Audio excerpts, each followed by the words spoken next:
When I was at the University of Florida going into my junior year, we were getting ready to play a rival, and I was in the training room. I looked over and I saw some of my teammates putting eye blacks under their eyes, and so I started to think, they're like putting their mom's name, different things like that. And so I started to think, I wonder if I could put an eye black and put God bless, and I was like, I don't know. And then I thought of Philippians 4:13. I can do all things through Christ who strengthens me. I was like, that's an awesome verse for a football player. That's what I'm going to go with. A couple local newspapers wrote about it, but it wasn't that big of a deal. The next couple of weeks, they start selling it at the Gator bookstore, on the sides of the street. They're selling Philippians 4:13. Kept wearing it under my eyes the entire season. We get to the SEC championship game against Alabama. We're getting ready to run out of the tunnel. Well, at this moment, I really felt like God was putting out of my heart to change the verse. But I kind of stepped back for a second and realized that if we won, we'd be playing in the national championship.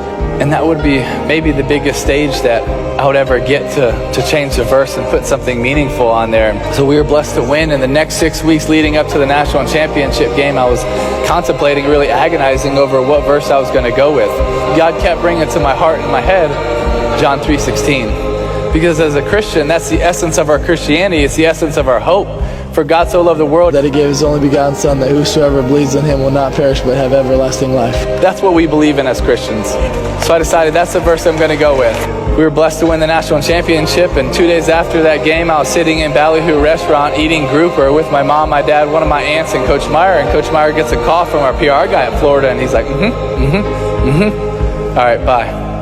I looked at him, I was like, what's that all about? He said, Tim, he just told me that during that game, 94 million people Googled John 3:16.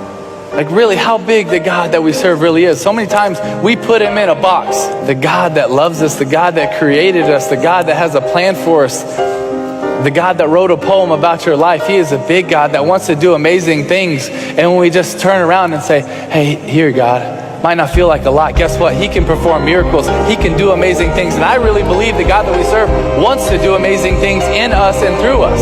Well, exactly 3 years later, January 8th, 2012, exactly 3 years later to the day, we just happened to be playing the Pittsburgh Steelers in the first round of the playoffs. And we were blessed to win this crazy game in overtime. And when we were done celebrating, I changed really quick, and I was going down the hall to do my press conference, and Patrick, our PR guy, steps in front of me. He says, Timmy, did you realize what happened? And I was like, yeah, we just beat the Steelers. We're going to play the Patriots. He was like, Timmy, did you realize what happened?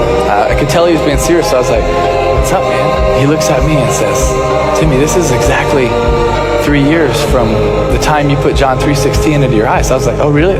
That's awesome. That's really cool. He says, no, you don't realize. During the game, you threw for 316 yards.